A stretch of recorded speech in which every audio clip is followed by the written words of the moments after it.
Hi, everyone. Welcome to join this talk. Very happy to be here actually at the Unitize 2020 to talk cross-chain DeFi in action, right? And also introduce you the Akala network, that is the DeFi chain for Polkadot. And a bit of intro for myself.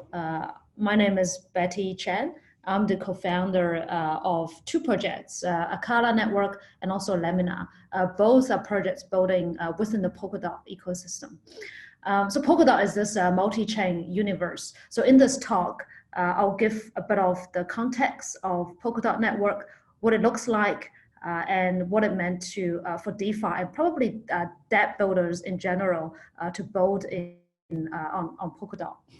And then I will go into a bit of detail for DeFi, that is Akala, as the DeFi shard or the DeFi chain that provides financial primitives such as stablecoin, decentralized exchange, liquid staking, as well as a bunch of financial optimizations that will be very attractive to a lot of the financial innovations and dApp builders. And lastly, I will actually very lightly touch on Akala's DAO 3.0. How we use on-chain governance and also our decentralized sovereign wealth fund to achieve digital sovereignty. And if time allows, I will briefly provide a live demo to everyone here. So before I actually get into Akala specifically, I actually want to provide a bit of context for cross-chain, and that is to speak about Polkadot being the heterogeneous multi-sharded protocol. And Polkadot is really like layer 0, if you like, as it actually provides all the primitives, that is trust, security, interchain communication for layer 1 blockchains, like Akala, to both specialized or specific blockchains or shards that are interoperable in a meaningful and secure way with one another.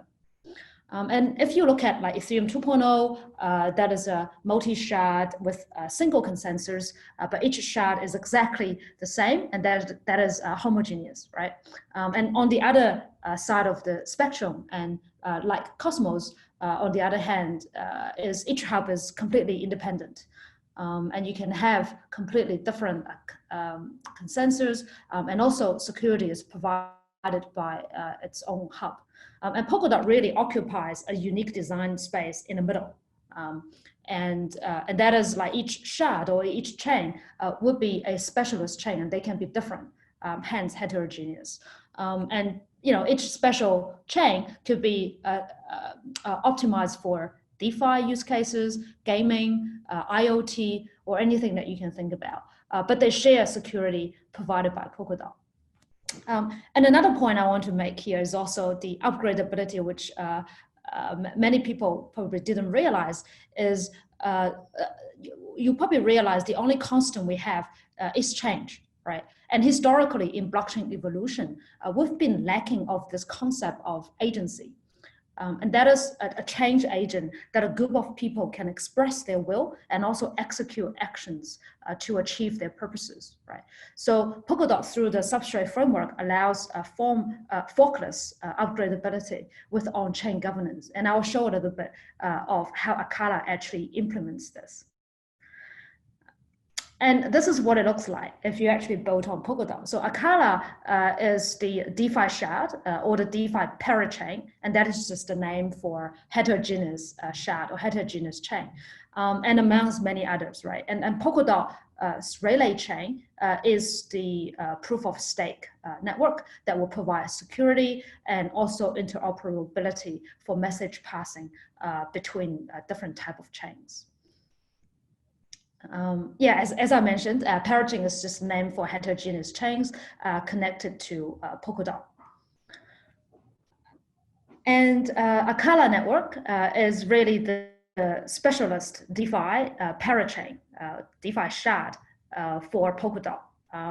And Akala is you can think about it as the special economic zone on Polkadot network.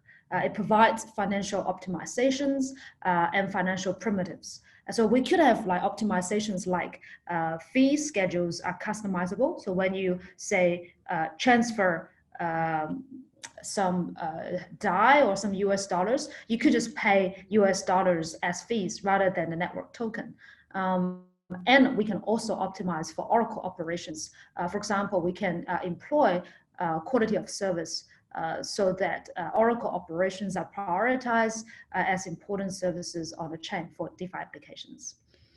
And Acala also provides a bunch of DeFi primitives. So there's a cross-chain capable stablecoin that can use cross-chain assets such as Bitcoin and other assets as collateral for credit line facility. Also the dollars or the stablecoin that's generated is also cross-chain capable in that regard. The second thing we offer is as primitive as a decentralized exchange that obviously will boost liquidity for the chain, but I'll talk a little bit more later on what else does it offer, because it's quite a unique way for us to bootstrap the network using a DEX.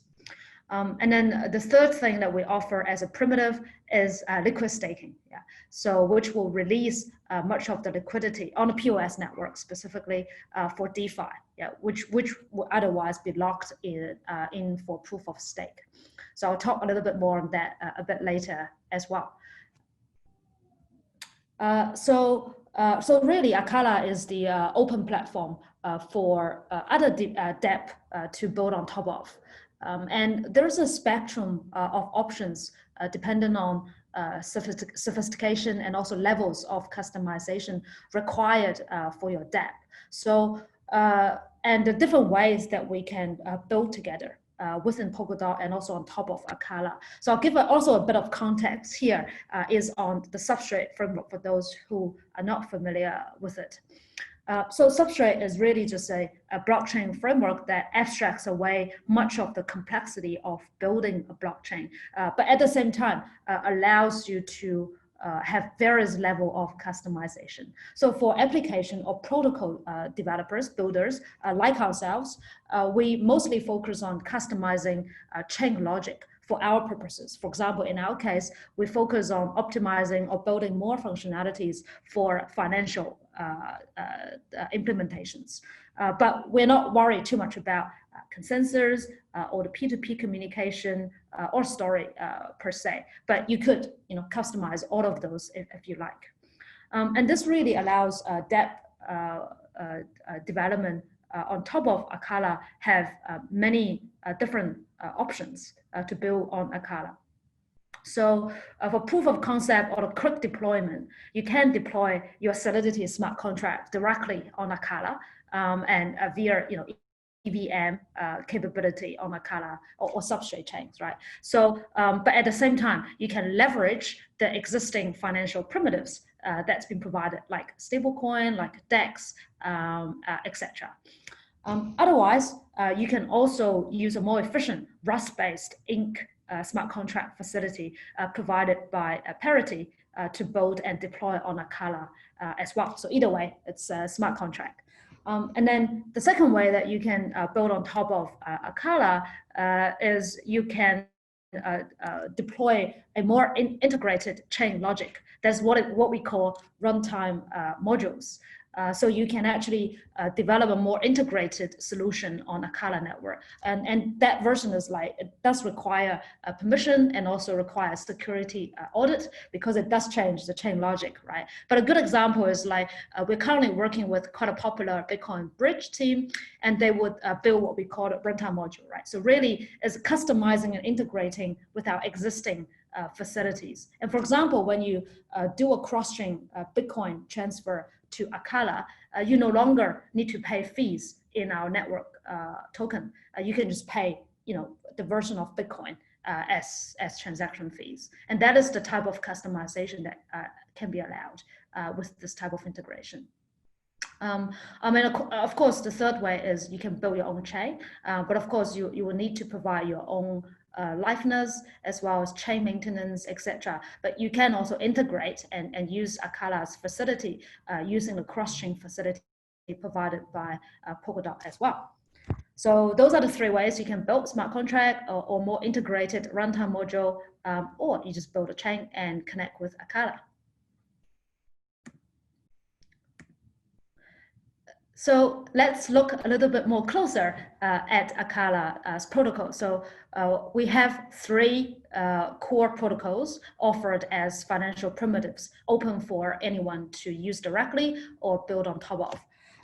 And the first one is the multi-collateralized stablecoin, and the second is DEX, the third is liquid staking. So I'll go through each one of them.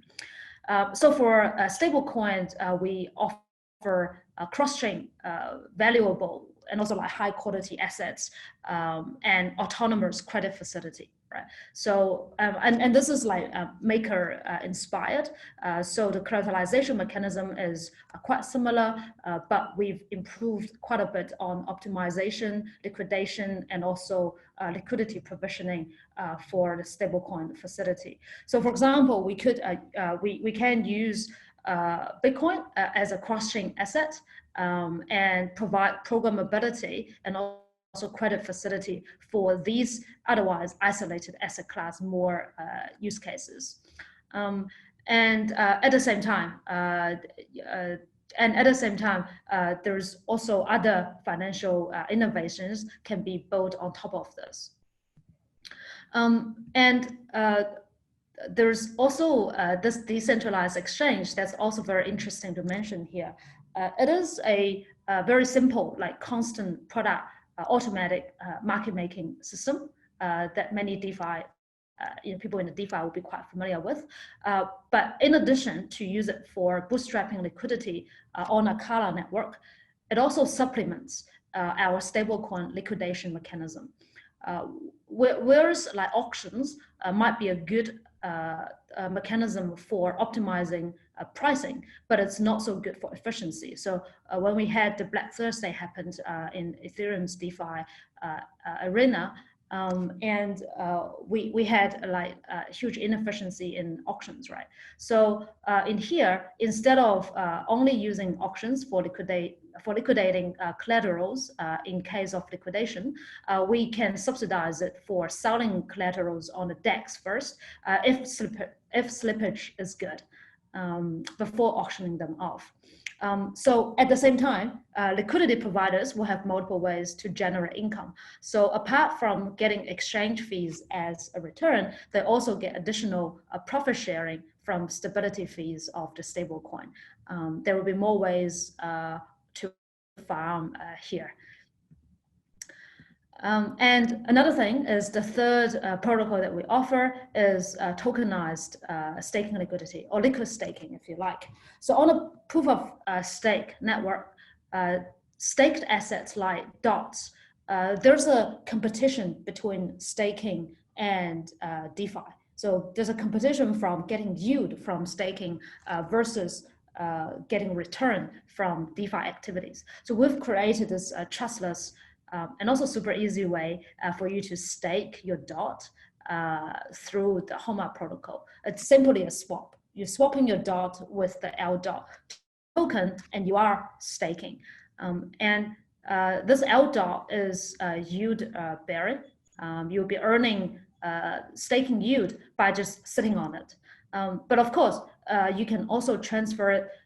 You can use it to borrow more liquidity or do more DeFi stuff, right? So liquid staking is really the stereo for DeFi on a POS network. So to sum up though, like Acala is the cross-chain DeFi shard or the cross-chain special economic zone for Polkadot multi-chain universe, and we have the highest level of security provided by Polkadot, and we have cross-chain assets in and out of the network at the same time, Bitcoin and others alike. And we've also made available a number of financial primitives for others to use and also build upon. And that is like stablecoin, liquid staking, and also decentralized exchange. In addition, Acala is a DAO 3.0, so is a decentralized autonomous organization, version 3.0. The reason being, so it actually has a change agency with on-chain governance. It has a voting system, allows token holders collectively to make decisions, and also in a very smart way. So there's elected councillors to delegate, to make delegate decision making. It also has democracy modules for referendums and also collective decision making.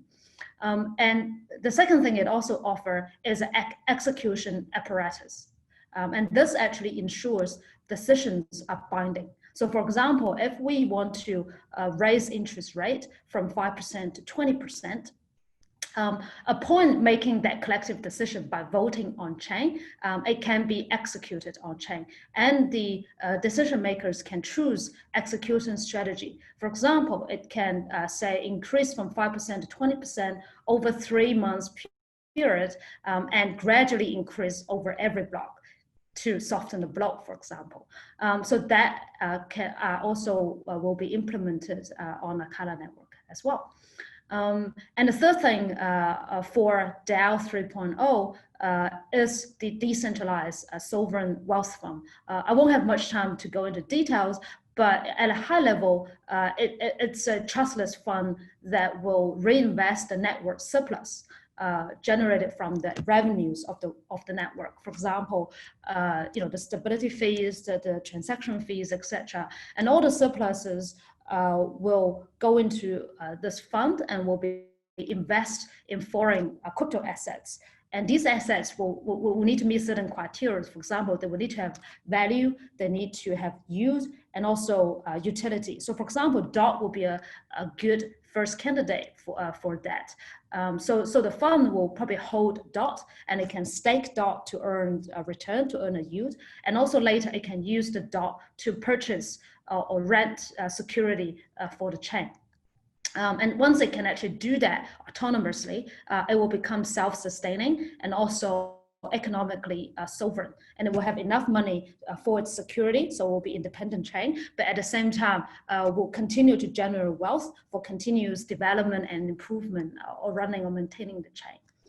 So of course, the most important thing is the wealth fund itself is also owned by the network. So collectively owned and governed by the token holders via governance. And I think that is a truly digital jurisdiction in the making. Yeah. And this is a chart that what it looks like when you zoom out a little bit with Polkadot relay chains and also other parachains like IoT chains, gaming chains, social network chains, etc. And Akala occupies the space of DeFi, and there is application we build on top of. So apart from the Bitcoin bridges that I mentioned, there's also other types of stablecoin. It's going to land on Akala. There's room for many different types of stablecoin and other type of assets to land on Akala and do many interesting financial innovations there. So this is where we're at. So we've launched multiple testnets so far, and there are already 3 testnets candidates been launched, and we've launched also a whole suite of financial products with what I've mentioned, right? So the DEX is available, the stablecoin is available, as well as the liquid staking. And what we've achieved so far is at the peak of it, we've got 1,300 plus nodes running for the test network, 4,000 plus active accounts been generated, 14,000 plus like meaningful transactions. That's actually doing the DeFi or trading activities that we've seen. And later I'll provide links for people to actually be able to try all of this. And yeah, we are also fortunate enough to be backed by some of the top VCs in the field, like Polychain, like Hashkey, KR1, and many others who actually help us to build many of this stuff together. And also our ecosystem projects, teams who will build with Akala one way or another, and as I mentioned, either deploy on Akala or actually connect to Akala in one way or another. And yeah, and then we started to actually grow outside of Polkadot as well, because there's also Ethereum and also other communities who's looking to connect, because the future is probably more multi-chain than chain maximization. Yeah, and then lastly, there's also a bunch of liveness providers, or more traditionally, they're called validators, who joined us to provide live liveness to the network. And I think this is a point where I would like to run a bit of live demo. I think it's quite a brave act if you can do live demo. But I think if a picture worth 1,000 words, a live demo probably worth the whole presentation. So let's see. Here you actually land on the financial suite that I was talking about, a service center. And in here, you are able to browse into the Akala network. And you will see various tokens available on the testnet. So there's DOT, there's the ACA is the network token, the AUSD is the Akala dollar that's been generated as the collateral stablecoin. And then there's also cross-chain assets like Bitcoin as an example. And also LDOT is the liquid staking token, which I will explain a bit later as well. So let's just go through an example. So this is the self-service loan. It's a credit facility that you can use cross-chain asset to generate US dollars. So let's say I have a bit of Bitcoin that I've bridged in from the Bitcoin network. And then I'll use the Bitcoin to generate some US dollars. So in here, as you can see, what's the balance I have? So I'll just like use one Bitcoin to borrow, and I could borrow up to $7,600. And if I do that, I'm definitely allowed, but I'm close to liquidation, right? So I'll be a bit conservative. So I'll just go for $7,000. Even for that, I'm given a warning, because if the Bitcoin, if Bitcoin actually drops to 7,700, then I'll get liquidated. So let's be more conservative. So that's how much I will borrow. Like with one Bitcoin, I borrow $6,500.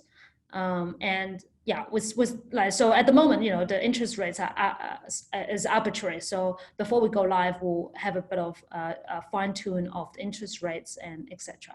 But also bear in mind, all of this can be upgraded and changed on chain with governance.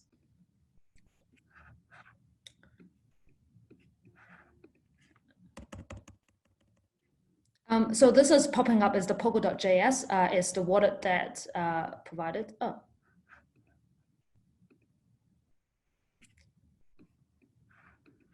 That is always the thrill of doing a live demo. Something's not working.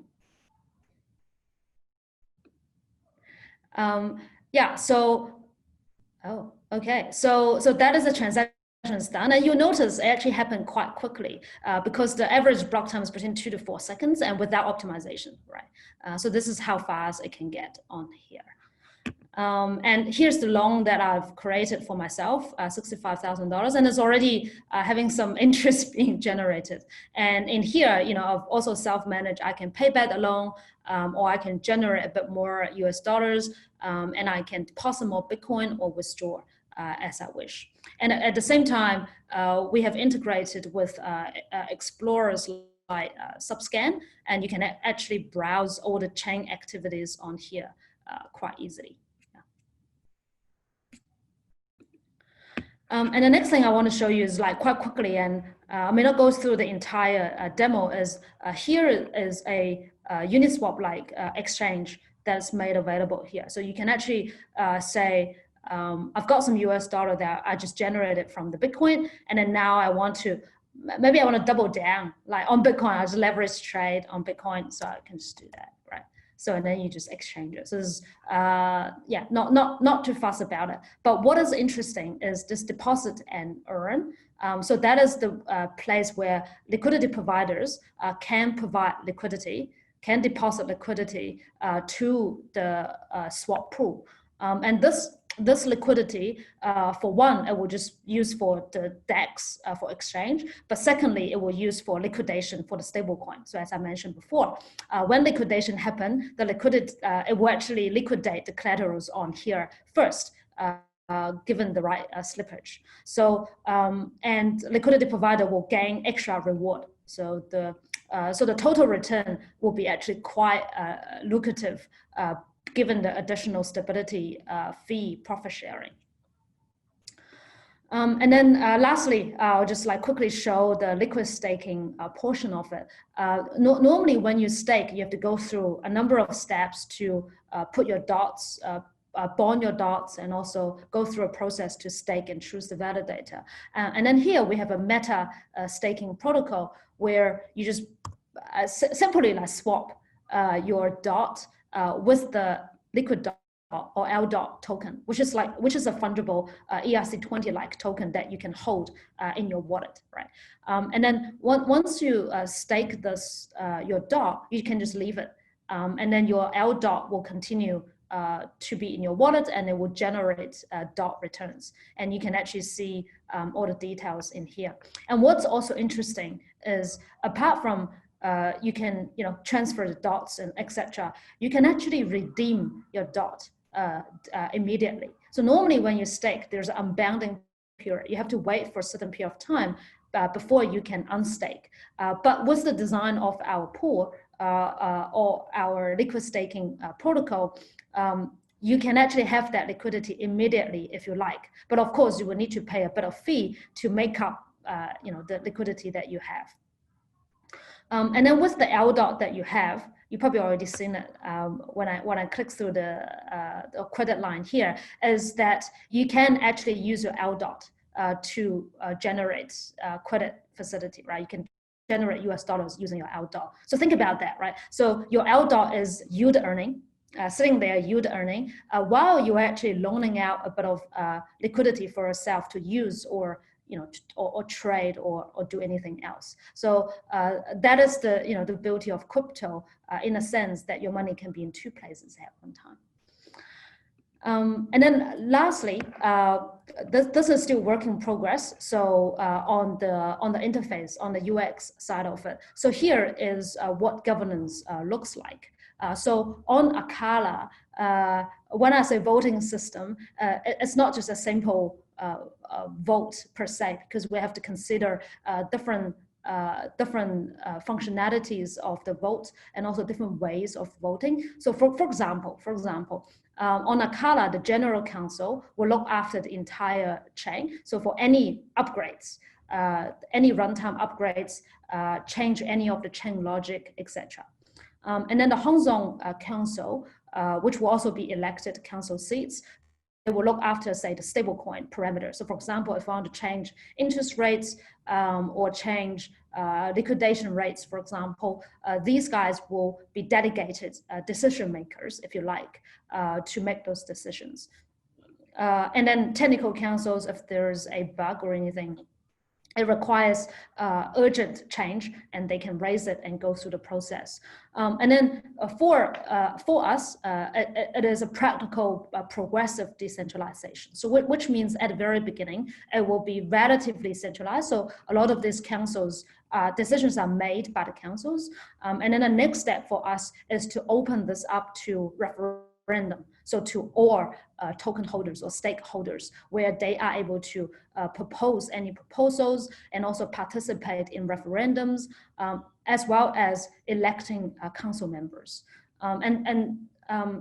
Yeah, so, and this is an example of a motion or the proposal that people made, and you can actually see this is a changing liquidity incentive rate for DEX, and then how much it's changing too. And as soon as this motion is passed, the threshold required, then this will be executed on chain. And of course, execution strategy is also customizable, and people can require to say it's going to execute immediately, or I want it to change over time, for example.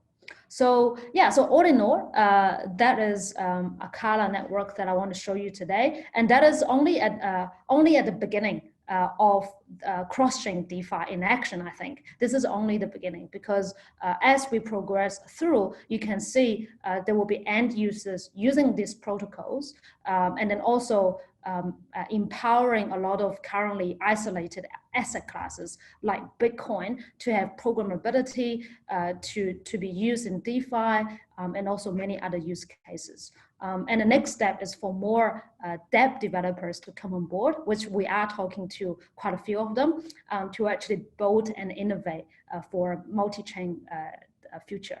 So that is my talk today. So and yeah, so if there's any questions or any inquiries, we'll put some link through at the end of the talk, and don't hesitate to contact us and ask questions. And also, most importantly, try out the dApp, try out the applications, and tell us what you think. Thank you.